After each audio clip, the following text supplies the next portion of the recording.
주님께서 여러분과 함께 루카가 전한 거룩한 복음입니다. 주님 영광 받으시옵소서.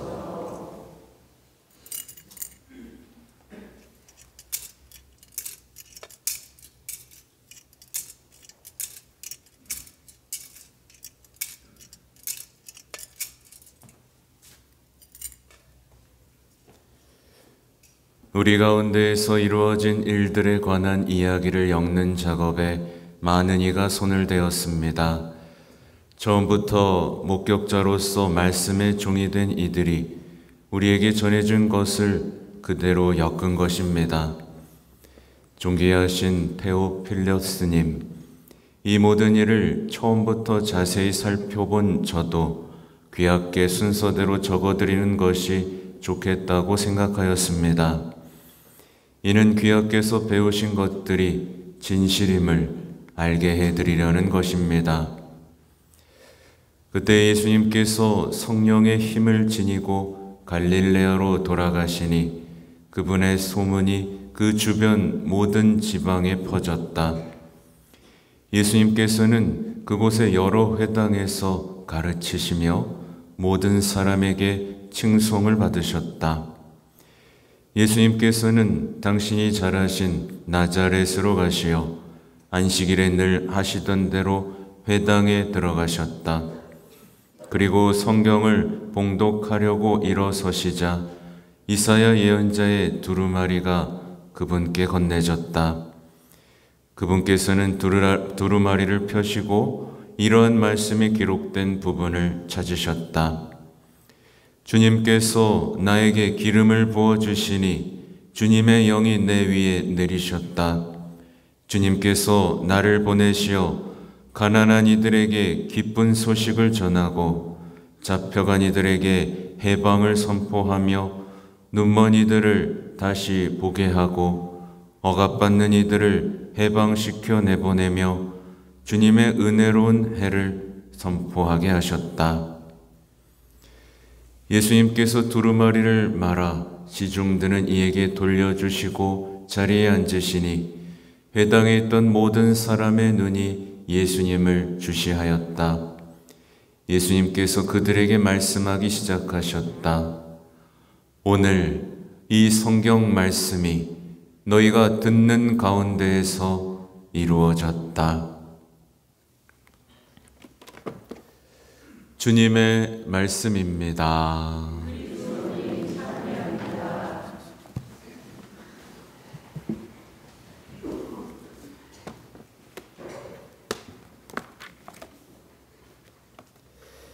참 예수님. 네, 여러분 평소에 말씀 자주 읽으세요? 네.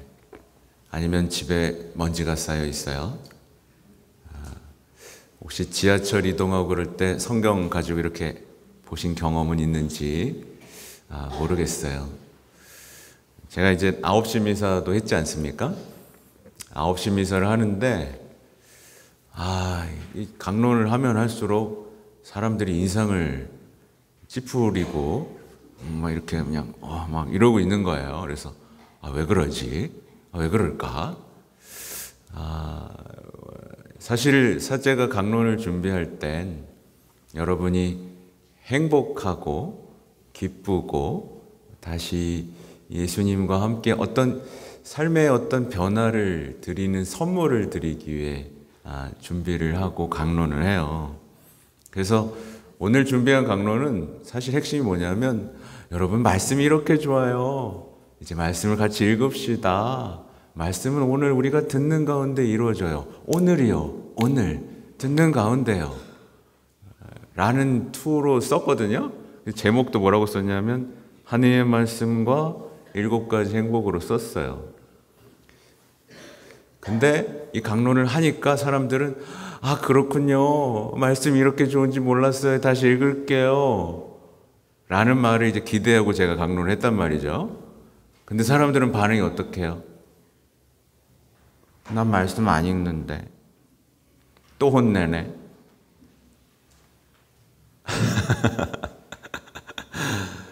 뭔지 어떤 건지 아시겠어요? 예, 나는 행복하게 말씀이 이렇게 행복한 거라고 하는데 난 말씀 안 읽었어요. 왜 자꾸 나한테 뭐라 그래요? 에이, 자꾸 혼내네. 미워. 안 나올 거야. 약간 이런 이런 쪽으로 우리가 마음의 방향이 간다. 왜 그럴까요? 왜 그럴까요? 우리가 세상에서 익숙해진 생각의 방식이고 모든 사람들을 그런 식으로 대하다가 갈라졌던 우리의 세속적인 삶의 생각의 흐름의 방식입니다.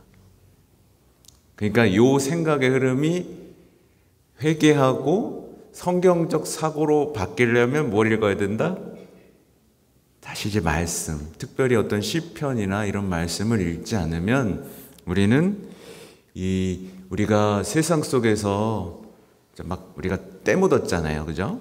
때 묻었던 우리의 생각 방식이 성당에 와서도 적용되면서 기쁜 소식이 주어져도 슬프고 죄책감 속에서 나 이제 안 해 이러고 떠나가는 그런 열매를 맺게 돼요. 이게 또 언제 그러냐면 여러분 고해성사가 이렇게 좋습니다. 여러분 고해성사 보세요. 그러면 사람들이 어때요? 이야 그렇게 좋은 거였어? 네 봐야겠다라고 해요? 아니면 나 안 나는데 자꾸 뭐라 그래? 고해성사 안 본다고 자꾸 혼내. 나 안 나올 거야. 이래요. 뭐가 더 많은 것 같아요? 후자가 많죠? 네, 그러니까 여러분 아까 그래서 너무 힘들었어요. 지금도 혼나는 표정을 짓고 있어. 아니죠?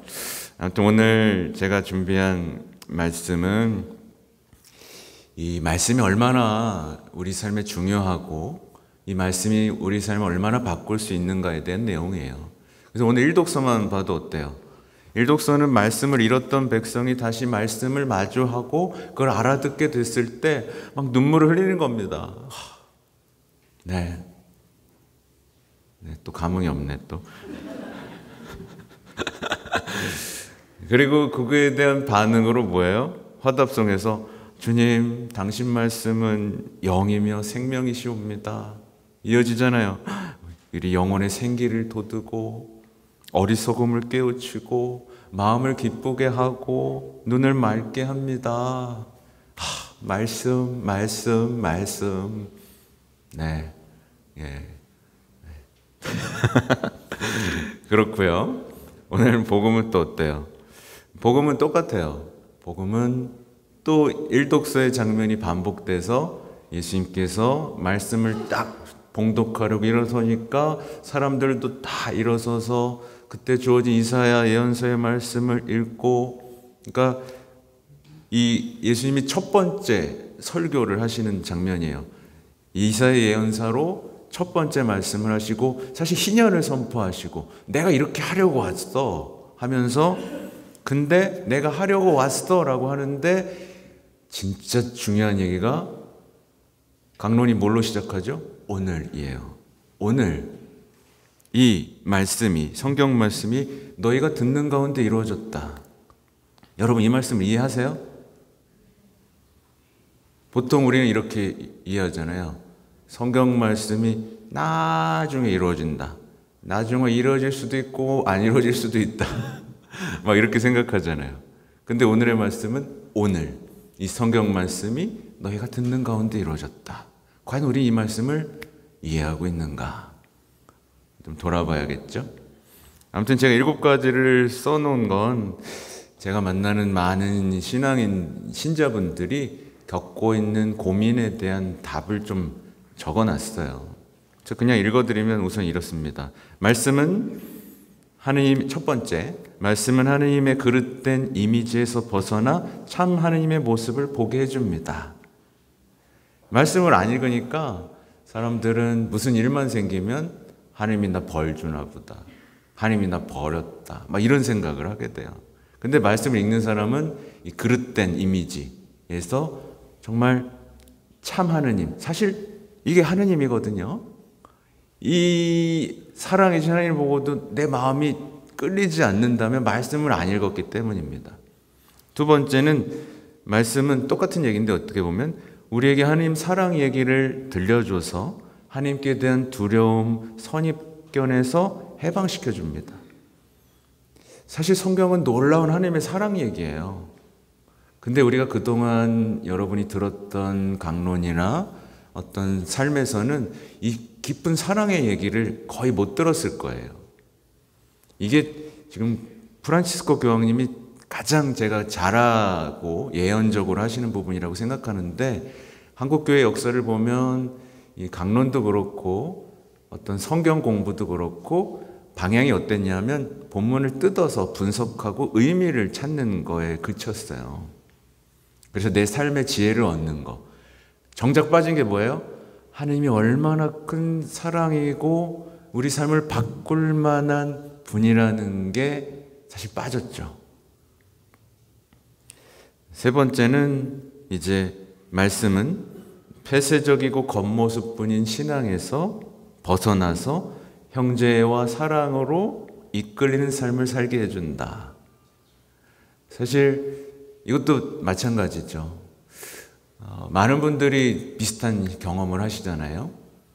뭐랄까, 성당에 와서 열심히는 했는데 왠지 성장이 안 되는 자기만족이라는 굴레에 빠지잖아요. 진정한 형제와 사랑으로 우리를 이끌 수 있는 건 이 위에서도 이해되지만 예수님이 얼마나 큰 사랑이고 우리에게 어떤 삶을 요구하셨는가를 볼 수 있게 해주는 눈이죠. 그리고 다섯 번째는 이제 말씀은 우리가 구체적인 현실 속에 뛰어들게 해준다.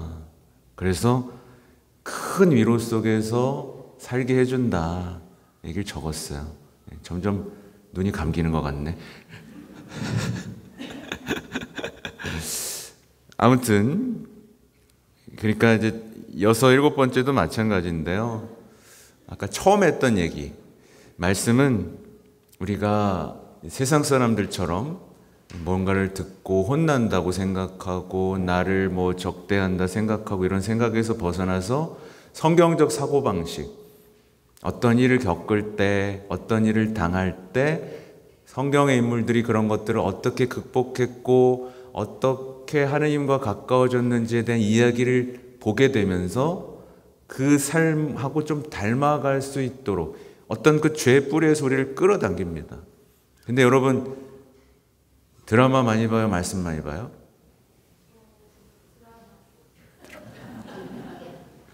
그러니까 드라마를 보게 되면 그 등장인물들의 생각의 흐름이 나도 모르게 그렇게 똑같이 하게 돼 있어요.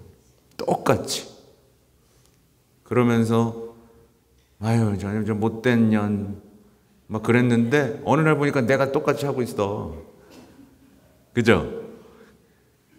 그 드라마는 그냥 드라마가 아니라 이런 삶의 방식을 우리에게 설득하고 있는 하나의 세상의 언어이기 때문에 그렇죠. 그래서 사실은 이 말 전체 핵심에는 뭐가 있냐면, 여러분 하나님의 백성이잖아요. 그죠? 하나님의 백성이고 그리스도인이잖아요. 이 모든 그리스도인의 삶의 중심에는 내 생각과 말이 있어서는 안 되고 뭐가 있어야 된다고요? 하느님의 말씀과 이에 대한 순종이 있어야 된다. 근데 이 말이 조금 애매할 수도 있는데 여러분에게 조시는 것 같아가지고 써놓은 대로 안 하고 이제 하게 되면, 사실 여러분 여러분의 가족 안에 가족끼리 같이 기도 잘 안 되죠? 근데 대화는 좀 하세요? 네. 가족 간의 대화, 배려, 경청보다 중요한 게 있어요. 뭔지 아세요?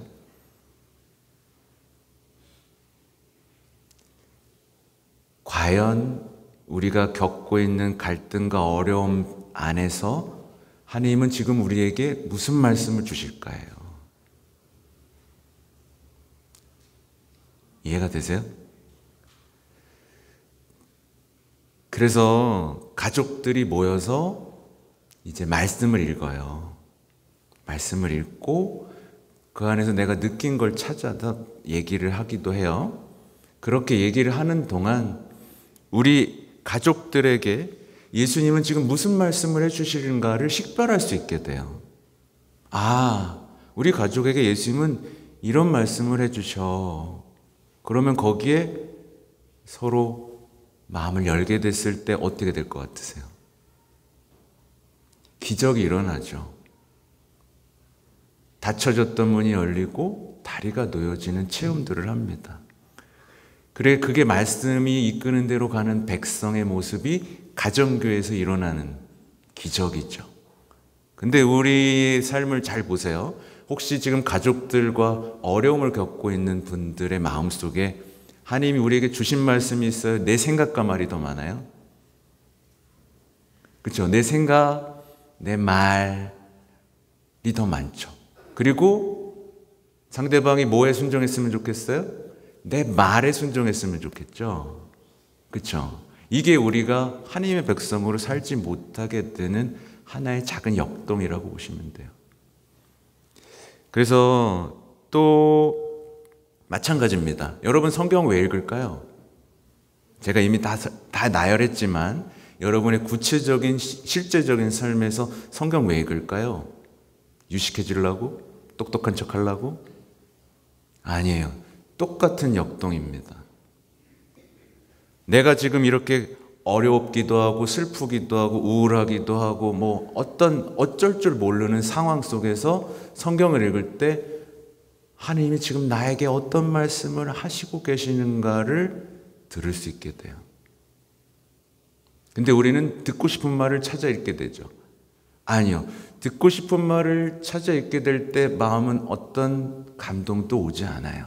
잠깐 눈물이 흘릴 뿐이에요. 근데 성경을 지속적으로 읽는 사람은 내가 지금 이 상황에 내 곁에서 말씀이 사람이 되셨잖아요. 우리와 같이 살고 싶고 우리 곁에 있고 싶고 우리와 함께 있고 싶은 그 하느님을 붙들다 보면 지금 나에게 주어지는 말씀이 뭔지를 식별할 수 있게 되고 네, 주님 알겠습니다. 해볼게요 하는 순간 그의 삶엔 희년이 시작되죠. 갇혀있는 이들을 해방하고 눈먼 이들을 다시 보게 하는 그 희년, 그 예전의 말씀이 오늘이 되는 겁니다. 멀리 있던 예수님이 나와 함께 살아계신 분이 되는 겁니다. 그게 오늘 이 말씀이 너희가 듣는 가운데 이루어졌다라는 거죠. 지금 내가 너와 함께 있다. 그래서 말씀을 읽는 거예요. 이렇게 하니까 좀 집중하시네요. 그래서 써서 보면 안 되나 보다. 그래서 이 시노드 얘기 있잖아요. 시노드는 교회 안에서만 하는 게 아니라 이렇게 가족 안에서도 하는 거고요. 단체 안에서도 하는 겁니다. 단체 안에서 왜 싸워요? 똑같죠, 역동이. 그 단체 안에서 주시는 하나님의 말씀을 식별할 수 없기 때문에 그래요. 시노드 설명하세요. 하나님의 말씀은 교회 곳곳에서 시작된 시노드 여정을 인도하는 등대이기도 합니다.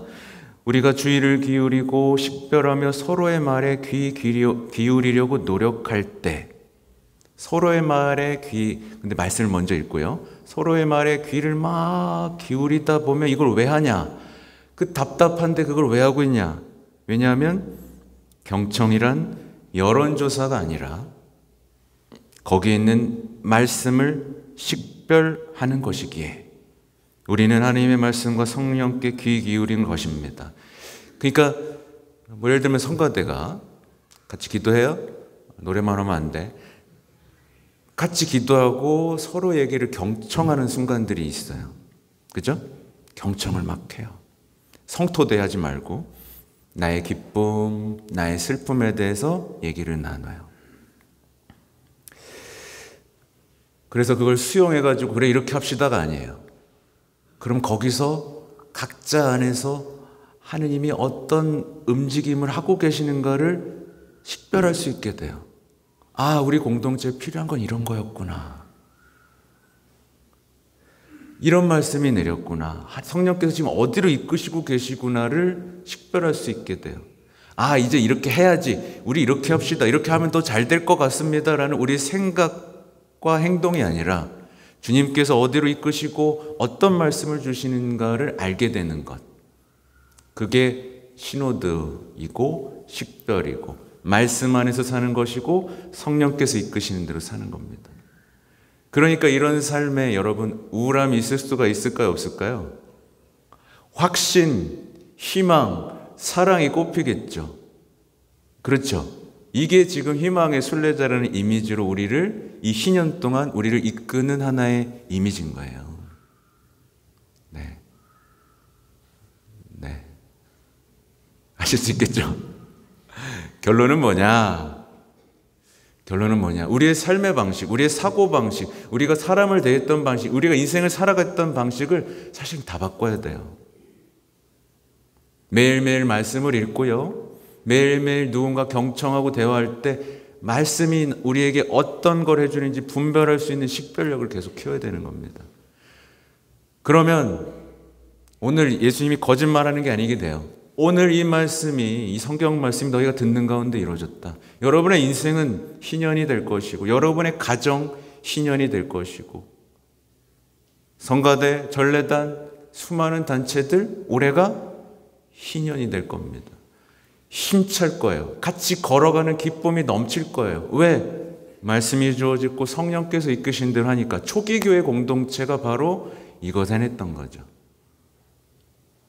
그래서 교황님이 귀가 따갑도록 하시는 말씀 뭐냐? 하루에 복음을 한 장이라도 읽자. 이런 말씀을 하세요. 여러분에게 한 가지 제안하고 싶습니다. 전례력으로 올해 주일에 자비의 복음인 루카 복음이 선포되는데 하루에 한 장씩 읽어보면 어떨까요? 복음에 친숙해지도록 합시다. 시간이 지난 후에 우리는 그 말씀이 특별히 우리를 위해 우리 삶에 쓰여졌음을 깨닫게 될 것입니다. 네, 그러니까 성경 읽기로 약속. 네, 약속해 주세요. 안 해요? 네.